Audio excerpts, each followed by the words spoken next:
하나님 말씀 요한복음 8장 39절에서 47절, 요한복음 8장 39절에서 47절까지 교독하겠습니다. 대답하여 이르되 우리 아버지는 아브라함이라 하니 예수께서 이르시되 너희가 아브라함의 자손이면 아브라함이 행한 일들을 할 것이거늘 지금 하나님께 들은 진리를 너희에게 말한 사람인 나를 죽이려 하는도다. 아브라함은 이렇게 하지 아니하였느니라. 너희는 너희 아비가 행한 일들을 하는도다. 대답하되 우리는 음란한 데서 나지 아니하였고 아버지는 한 분뿐이시니 곧 하나님이시로다. 예수께서 이르시되 하나님이 너희 아버지였으 너희가 나를 사랑하였으리니 이는 내가 하나님께로부터 나와서 왔음이라. 나는 스스로 온 것이 아니요 아버지께서 나를 보내신 것이니라. 어찌하여 내 말을 깨닫지 못하느냐. 이는 내 말을 들을 줄 알지 못함이로다. 너희는 너희의 아비 마귀에게서 났으니 너희 아비의 욕심대로 너희도 행하고자 하느니라. 그는 처음부터 살인자요 진리가 그 속에 없으므로 진리에 서지 못하고 거짓으로 말 때마다 제 것으로 말하나니 이는 그가 거짓말쟁이요 거짓의 아비가 되었음이라. 내가 진리를 말함으로 너희가 나를 믿지 아니하는도다. 너희 중에 누가 나를 죄로 책잡기느냐. 내가 진리로 말하는데도 어찌하여 나를 믿지 아니하느냐. 하나님께 속한 자는 하나님의 말씀을 듣나니 너희가 듣지 아니함은 하나님께 속하지 아니하였음이로다. 아멘. 네, 자신의 아버지를 아브라함이라고 주장한 유대인들에게 예수님은 정말 그렇다면 아브라함이 행한 일을 했을 텐데 그렇지 않으니 아브라함의 자손이 아니라고 말씀하십니다. 예수님을 미워하고 하나님의 아들이신 예수님을 미워하고 죽이려 하니 오히려 아브라함의 자손, 하나님의 자손이 아니라 거짓의 아비인 마귀의 자손이라고 하셨습니다. 정말 하나님의 자녀라면 하나님의 아들 독생자 예수 그리스도를 사랑할 수밖에 없다는 것이죠. 하나님께 들은 진리를 말씀하는데도 믿지 않으니 하나님께 속한 자가 아니다라고 말하는 내용이 오늘 전체적인 내용입니다. 오늘 질문은 정말 하나님의 자녀가 맞는다면 어떻게 살아가는가? 이것이 오늘 질문입니다. 먼저 39절에서 41절까지 말씀인데요. 아브라함처럼 말씀을 믿고 순종합니다. 아브라함처럼 말씀을 믿고 순종합니다. 유대인들은 자신들이 아브라함의 자손들이라는 자부심이 강했습니다. 지금도 그렇죠. 이 말은 자신들만이 하나님의 택한 백성이며 자신들만이 구원을 받는다라고 그렇게 여겼기 때문에 그렇죠. 그러나 그들은 혈통만 강조했을 뿐 아브라함처럼은 살지 않았습니다. 아브라함이 구원을 받은 것은 그의 믿음 때문이거든요. 의롭다함을 얻어서. 그런데 그렇게 살지 않고 오로지 혈육으로 자기의 후손이라는 것만 주장해서 사는 거는 개차반처럼 살아도 나는 당연히 구원받는 거야 라는 착각 중에 착각 속에 살았던 것이 유대인들이란 말이죠. 예수님은 그 점을 지적하면서 그들의 삶을 보니 너희들은 아브라함의 자손이 아니다라고 말씀하셨어요. 아브라함은 연약함도 있었지만 하나님의 약속을 굳게 믿고 순종했습니다. 점차 믿음이 더 분명해졌고 정점에 이른 것이 모리아 산에서 아들 이삭을 번제물로 드리려 했던 것이죠. 하나님을 신뢰했기 때문에 그래요. 땅, 자손, 복의 근원, 이것이 하나님이 약속하신 복인데 이걸 주시겠다는 하나님의 약속을 아직 다 이루어지지 않고 받지도 않았어요. 땅도 없었고 자식도 없었어요. 별처럼 많아진다고 그러는데 한 명의 자식도 없었어요. 복의 근원이 되려면은 땅과 민족이 있어야 되는데 그렇지도 못했어요. 그런데도 불구하고 아브라함은 죽기까지 끝까지 하나님의 약속을 믿었고 기다리며 그 약속을 믿고 순종하며 따랐어요. 하나님은 그런 아브라함의 모습을 보시고 의롭다함을 주신 것이죠. 하지만 유대인들은 하나님에게서 들은 진리를 전파하는 예수 그리스도를 배척하고 죽이려고 했습니다. 바로 그것이 그들이 아브라함의 자손이 아니라는 증거라고 예수님이 지금 말씀하고 있는 거죠. 그러자 이들은 반발합니다. 자신들은 하나님이 유일한 아버지시다라고 말하죠. 그럼 예수님이 다시 반박합니다. 그렇다면 너희들은 더더욱 아니다. 하나님의 아들인 자신 독생자 예수 그리스도를 배척하고 있으니 너희들은 더더욱 하나님의 아들이 아니다. 아브라함의 자손도 아니고 하나님의 아들도 아니고 라고 얘기하는 것이죠. 그러면 오늘 질문으로 다시 돌아간다면 하나님의 자녀가 맞는다면 어떻게 사는 게 맞죠? 아브라함처럼 하나님의 약속, 하나님의 말씀을 듣고 믿고 순종하는 것이죠. 그것이 바로 하나님의 자녀의 모습인 것이죠. 그렇지 않다면 뭘 갖다 붙여놔도 그거는 자녀에 대한 삶이 아니라는, 우리도 그렇게 적용할 수 있는 것이에요. 우리가 하나님의 자녀답게 산다는 게 무엇입니까? 정말 하나님의 자녀라면 어떻게 됩니까? 자녀는 부모의 말을 듣고 부모의 말씀에 순종하는 거죠. 그처럼 하나님 아버지의 아브라함처럼 말씀을 듣고 순종할 때 그것이 자녀됨의 특징, 표시라고 할 수가 있겠습니다. 자, 두 번째는 42, 43절인데요. 정말 하나님의 자녀가 맞다면 어떻게 하는가? 예수 그리스도를 영접하고 환대하죠. 이게 바로 하나님의 자녀란 증거입니다. 유대인들은 자신들이 아브라함의 자손이라고 했지만 예수님이 거기에 대해서 반박을 하죠. 정말 그렇다면 아브라함이 행한 일들을 했을 것이다. 이 얘기는 그렇지 않다. 너희들은 그렇게 안 산다. 예를 들면 아브라함은요, 손님 대접하는 일을 아주 잘했습니다. 환대한 거죠. 환대. 전혀 낯설은 사람인데 이 하기 정말 여러분 쉽지 않은 거 여러분 아시죠? 그때는 치안이라는 게 없었어요. 우리처럼 경찰, CCTV 이런 거 없었단 말이에요. 그냥 힘으로 밀어붙여 갖고 남을 빼앗고 갈취하고 노예 삼고 그런 것이 일상적이었던 때였어요. 정글의 법칙처럼 힘센 놈이 이기는 거. 낯선 사람을 경계할 수밖에 없어요. 그런데도 아브라함은 이렇게 있다가 오는 세 명의 나그네를 정성껏 하나님을 대접한 거예요. 일부러 하나님은 사람의 모양으로 오셨던 것이고, 소돔과 고모라를 심판하러 가는 천사들, 사람의 모습으로 오는 그분들 강권하여 붙들고 정성을 다해 대접했죠. 근데 알고 보니 그분이 하나님이셨어요. 자, 아브라함의 자손이라면 이렇게 살아야 되는데 지금 유대인들 니네는 입으로는 아브라함의 자손이라고 말하면서 지금 하나님에게서 온 예수 그리스도를 알아보지도 못하고 몰랐다 쳐더라도 영접하지도 않고 환대하지도 않았다. 그러면서 무슨 아브라함의 자손이라고 말하냐, 이 얘기를 지금 예수님이 하는 거예요. 너희들의 삶을 보니 아브라함의 자손이 아니라는 증거만 오히려 분명하다라고 이야기하는 것이죠. 또 이들이 말하는 대로 하나님의 자녀라면, 정말 너희들이 하나님의 자녀라면 더더욱 예수 그리스도를 배척해서는 안 되고 영접하고 환대해야 되죠. 왜 그렇습니까? 예수님이 스스로 오신 분이 아니고 하나님께서 친히 보내신 분이기 때문에, 아니 버선발로 나가서 지극정성으로 맞아야 되지 않겠어요? 하나님은 어차피 스스로 구원하지 못하는 인간들에게 아들 예수 그리스도를 영접하는 자, 곧 그의 이름을 믿는 자들을 구원하기로 작정하기 위하여 이 땅에 보내셨거든요. 그런데 그들은 예수님을 알아보지도 못했고 영접하지도 않았고 배척하고 환대하지 않았어요. 그것이 바로 하나님의 자녀가 아니라는 증거라고 오늘 말씀하시는 거죠. 그럼 하나님의 자녀답게 산다는 건 뭐냐? 맞아요. 예수 그리스도를 영접하고 환대하고 그와 더불어 살아가는 것이 바로 하나님의 자녀.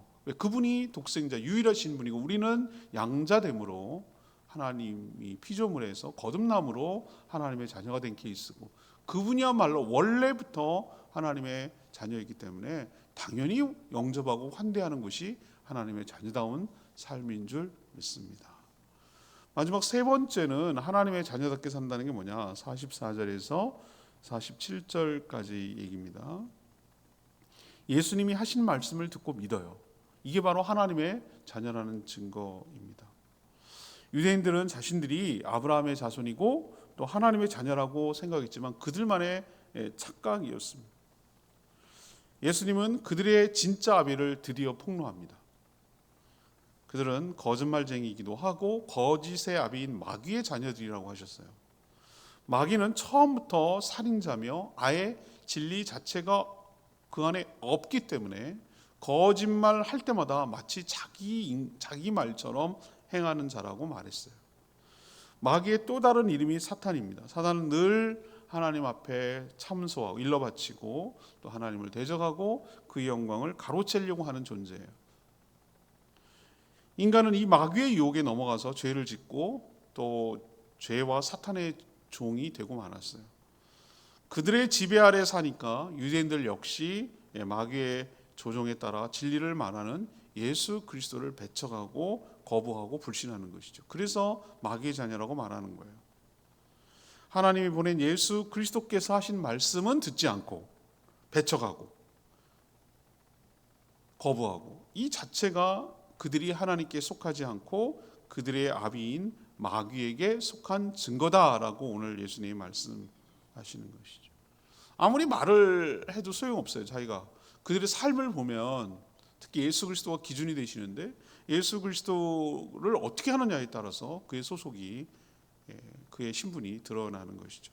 삶을 보면 그가 누구의 아비인지를 알 수 있다는 얘기, 참 뼈아픈 얘기입니다. 오늘 레마의 말씀이 43절 말씀, 어찌하여 내 말을 깨닫지 못하느냐, 이는 내 말을 들을 줄 알지 못함이로다. 예수님은 자신의 말을 이해하지 못하는 이유가 뭐라고 그랬죠? 말을 들을 줄 알지 못하기 때문이다, 이렇게 말씀하셨어요.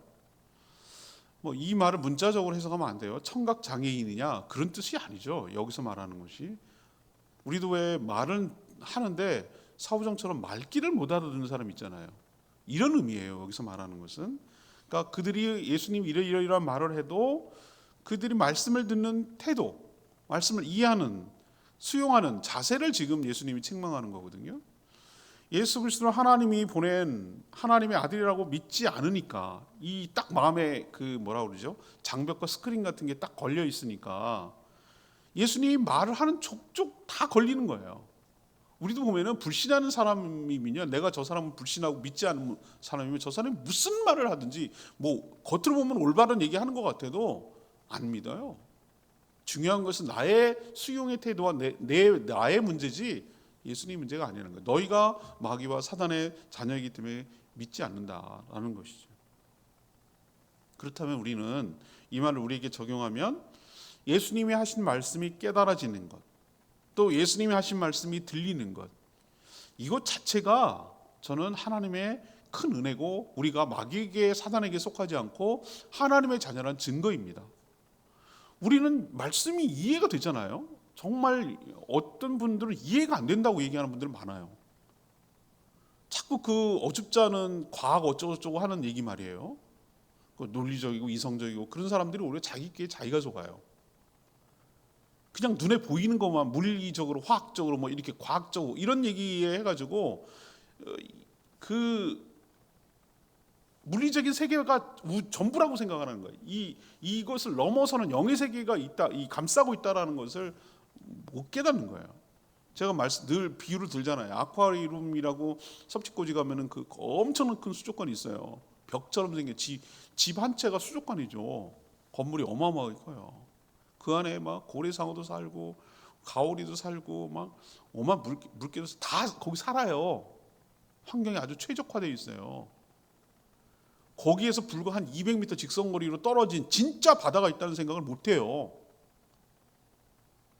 그게 사람이 지었다는 것도 모르고요. 그 온도와 먹이와 청소를 사람이 하고 있다는 것도 몰라요. 그들은 그게 자기들의 우주예요. 제 말 이해하시겠어요? 우리가 살고 있는 세상이 우주가 몇 광년이고 어쩌고저쩌고 해봐야 하나님이 그 광대하심에 비하면 초라한 거예요. 하나님의 세계 안에 우리의 물리적인 세계가 있는 거예요. 그분의 창조가 되어 있으니까. 그렇게 생각하면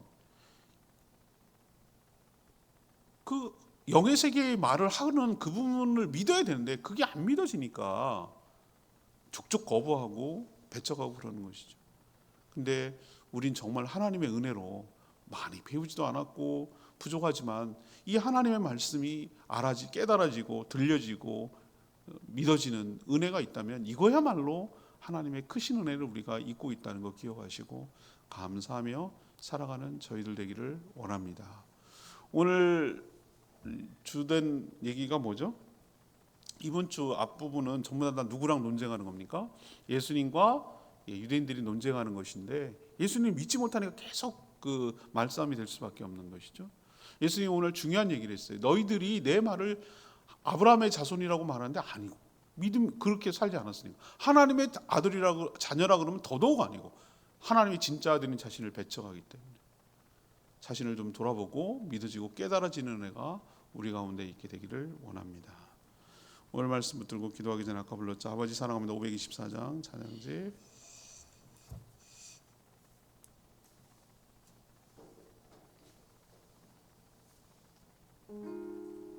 저 아버지라고 하나님을 아버지라고 부를 수 있는 게 참 큰 축복이고 은혜예요. 524장입니다.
자신들 하나님의 백성이자 자녀들하고 생각을 해요. 근데 아니라는 거죠. 예수님이 아니라는 거예요. 예수님이야말로 하나님의 독생자 아닙니까?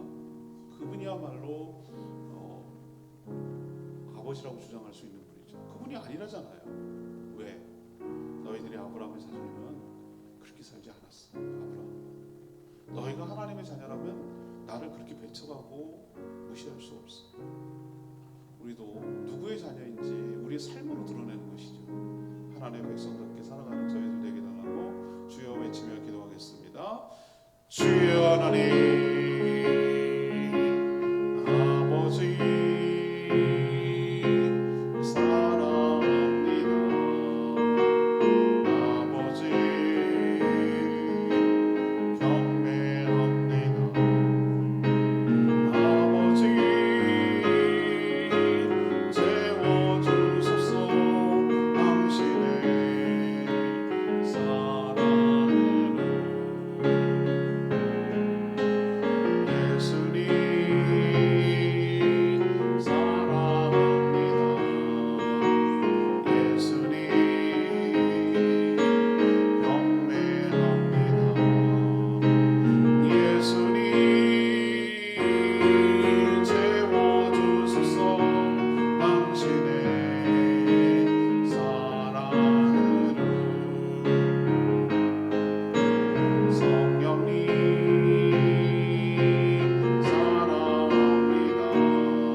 하나님 말이 아닌 삶이 자신의 소속이 어딘지를 보여줍니다. 또 누구의 자녀인지 보여준다는 말씀에 도전이 됩니다. 저희가 하나님의 자녀라고 말하기 전에 하나님의 자녀다운 삶을 먼저 살게 하여 주시옵소서. 정말 하나님의 자녀라면 하나님 보내신 예수 그리스도를 영접하고 그의 말을 듣고 믿어 순종함으로 그분을 사랑할 줄 압니다. 말씀이 들리지도 이해되지도 사랑하지도 않는다면 자신이 정말 하나님의 자녀인지 근본적으로 살펴보게 하여 주시옵소서. 하나님의 말씀이 들려지고 믿어지는 것이 가장 큰 은혜와 축복임을 깨닫고 누리며 살아가는 저희들 되게 하여 주시옵소서. 오늘도 간구하는 기도 주님 들어주시고 주님과 동행하는 복된 하루 살게 하시며 또 시간을 허투루 보내지 않고 세월을 아끼게 하여 주시옵소서. 오늘 저녁에 있을 임신후에도 저희들이 잘 섬길 수 있도록 은혜를 베풀어 주시옵소서. 주님께 모든 것 맡기옵고 예수 그리스도 이름으로 축복하며 기도합니다. 아멘. 오늘 하루도 주의 은혜 가운데 살기를 축복합니다. 저희 교회에서 오늘 오후 5시에 임신후회가 열립니다. 잘 도와주시기를 바랍니다. 충분히 기도하고 오늘 하루 시작하겠습니다.